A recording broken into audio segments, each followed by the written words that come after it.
Lennox will share how I took control of my life and ended my husband Calloway's manipulative hold over me. For privacy, I'll be using fake names since it's important to remain anonymous, especially as a well-known lawyer in my state. I won't delve into all the details of how Calloway and I met, fell in love, and eventually divorced. What matters is that our love was never truly mutual.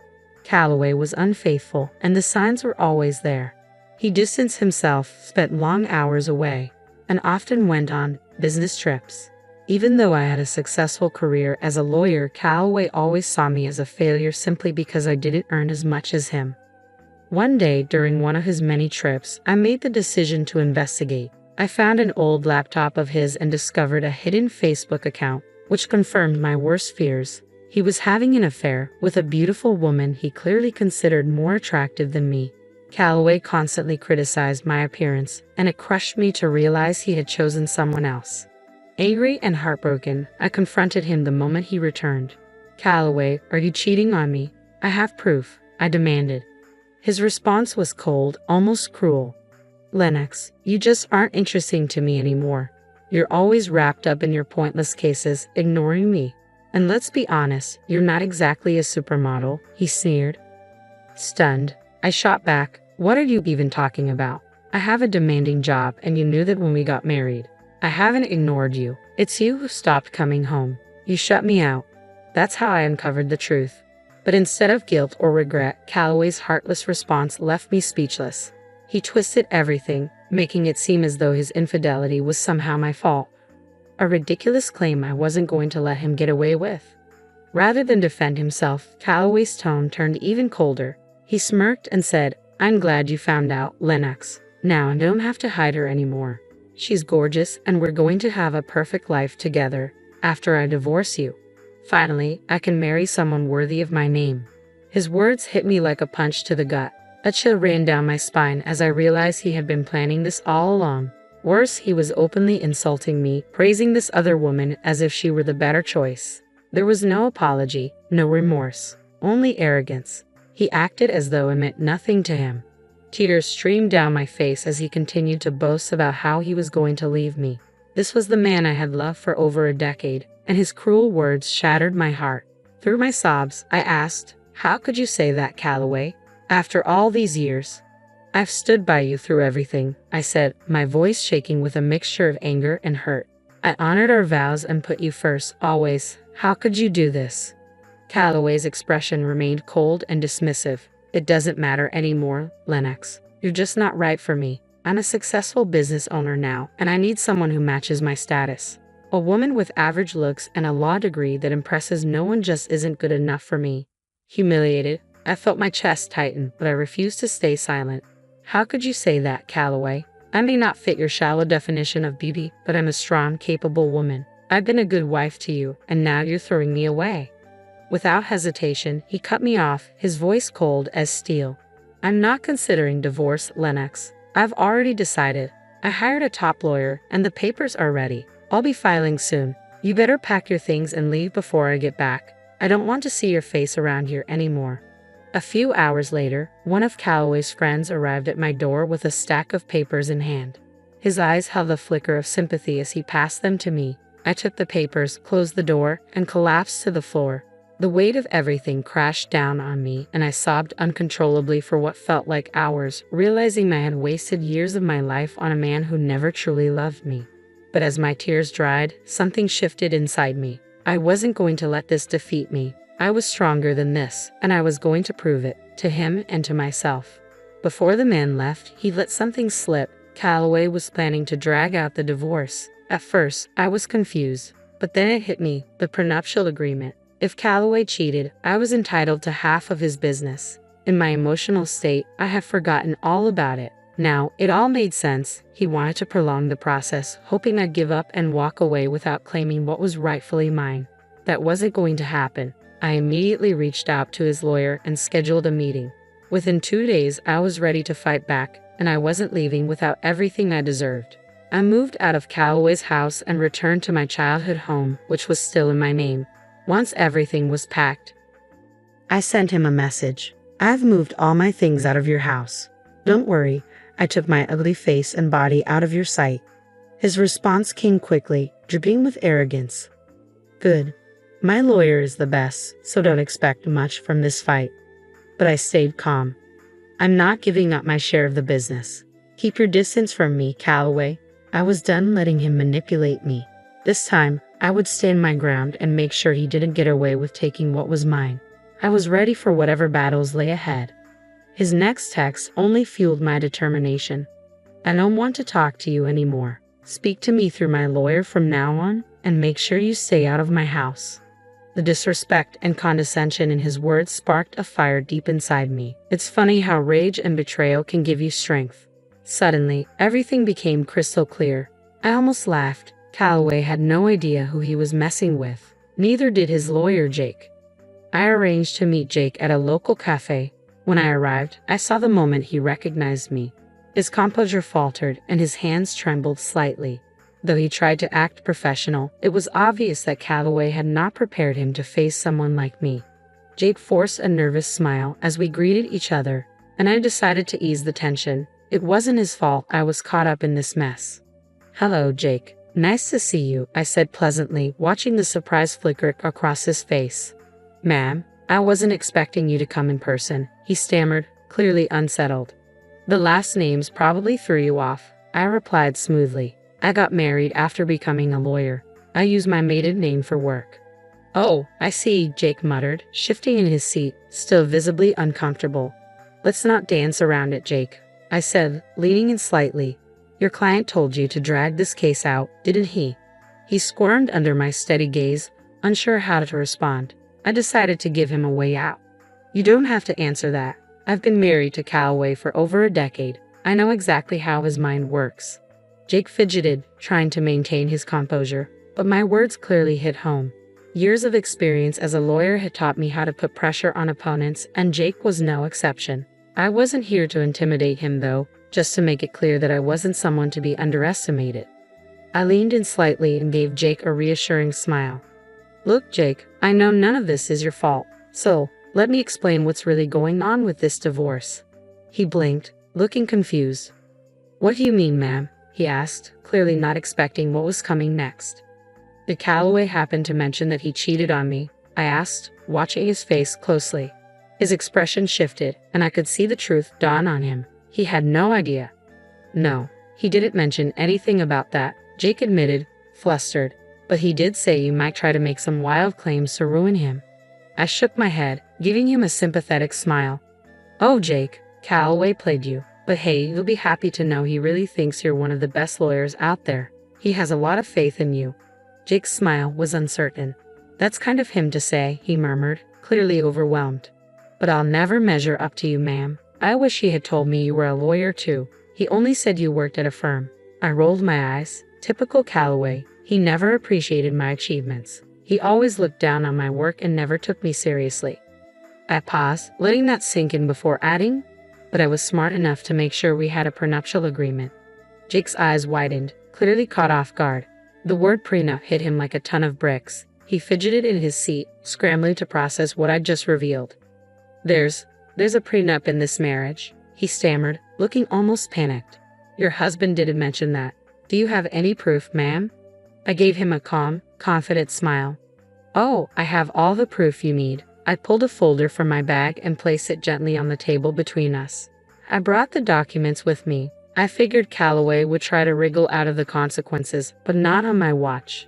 Jake swallowed hard, his hands visibly trembling as he reached for the folder. I'd really like to see those papers, ma'am, he said nervously. I'll need proof of the affair if you have any, Jake said, his voice cautious.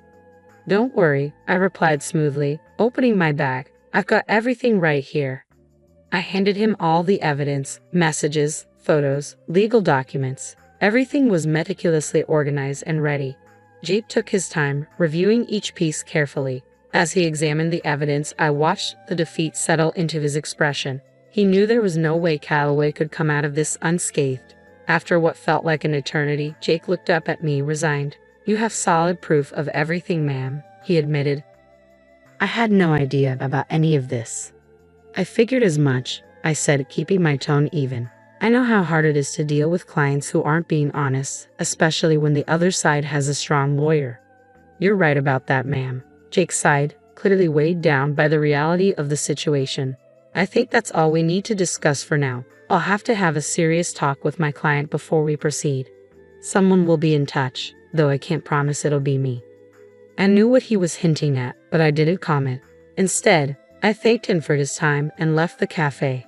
As I walked out, I felt an immense weight lift off my shoulders. The sadness that had once consumed me was now replaced by a fierce determination. I went straight to work, preparing my own set of documents for the divorce.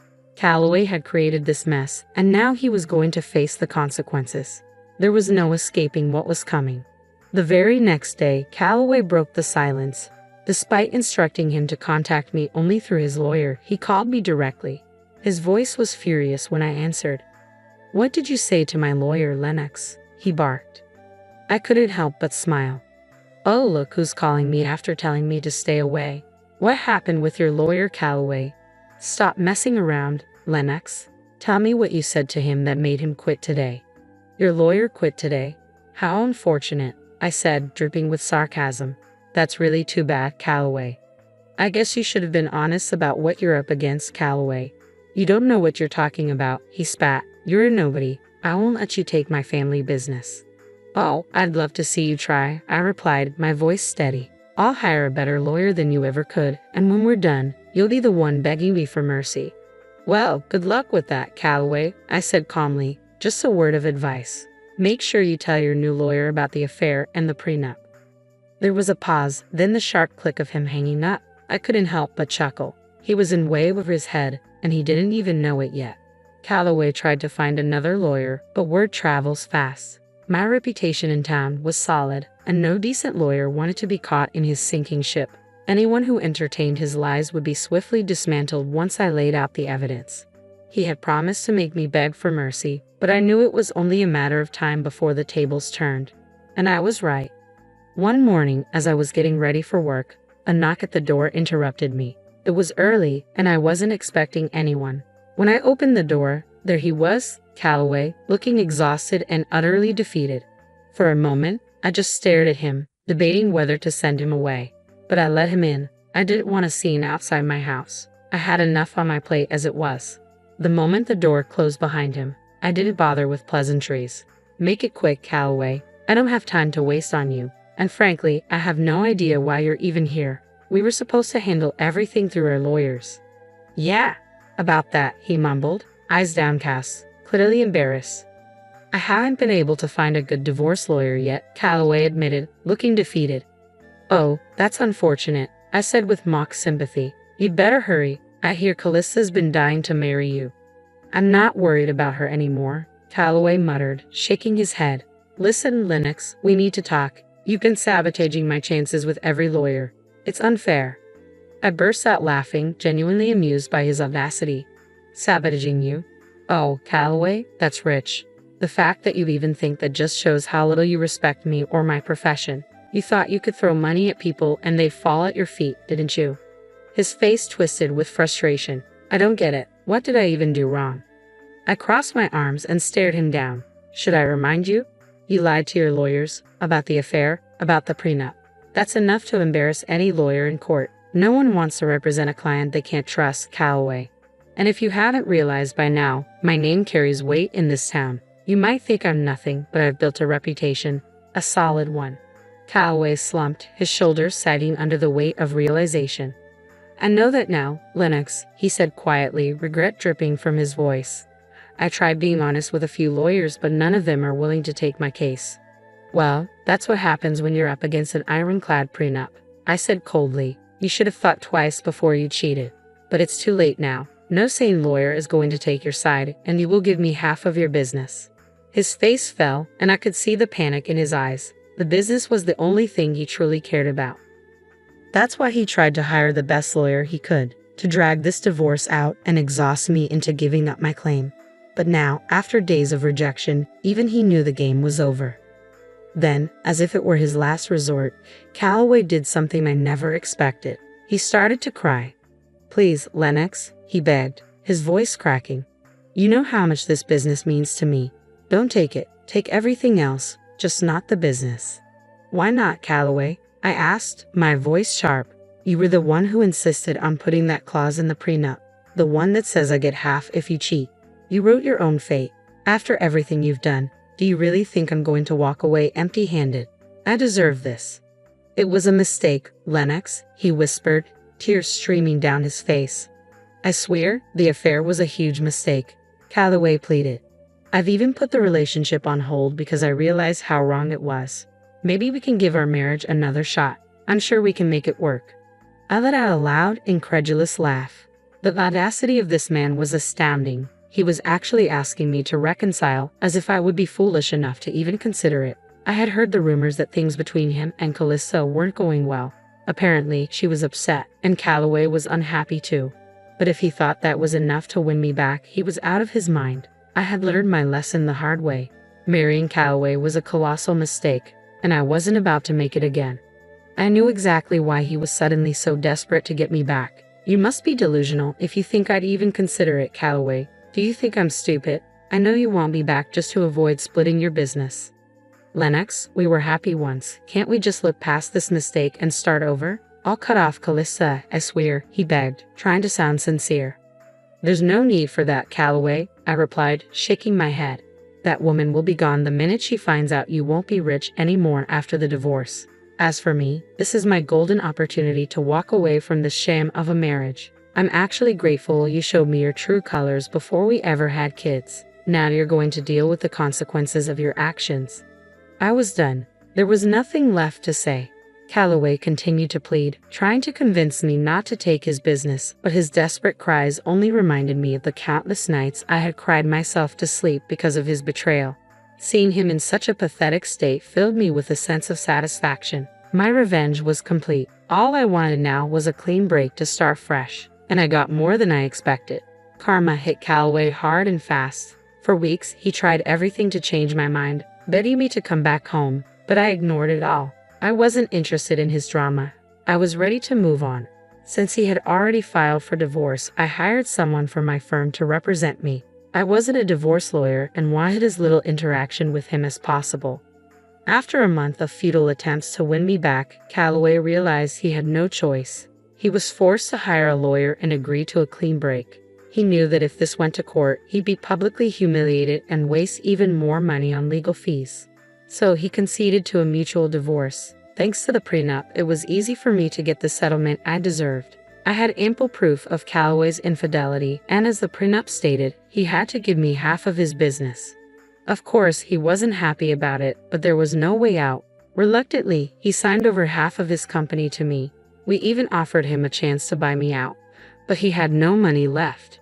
You might wonder how a big business owner like Calloway ended up broke. It's simple. He spent it all on Calista. The irony was delicious. She wasn't taking his calls or texts anymore. As she figured out he wouldn't be wealthy after the divorce, and now no one else was willing to date her either. Her reputation as a gold digger had spread far and wide. What goes around comes around, right? But Calista was the least of Calloway's problems. With half of his business gone, his income was slashed. He couldn't afford to maintain his lavish mansion or even keep up with the mortgage, so he was forced to sell it. Now, he was renting a condo, a serious downgrade from the luxurious life he once had. He even tried to get back with me again, hoping to regain control of his business. But that was never going to happen. He would have to figure out a way to keep things afloat or save enough money to buy me out. As for me, I was thriving. I hired someone to manage my share of Calloway's business, and everything was running smoothly. With the extra income from both the business and my law practice, I had upgraded my lifestyle and bought myself a new mansion. I was living my best life, and honestly, I couldn't be happier. The divorce worked out perfectly for me. Instead of being played by Calloway and his Calista, I ended up turning the tables, ruining their lives and bettering my own.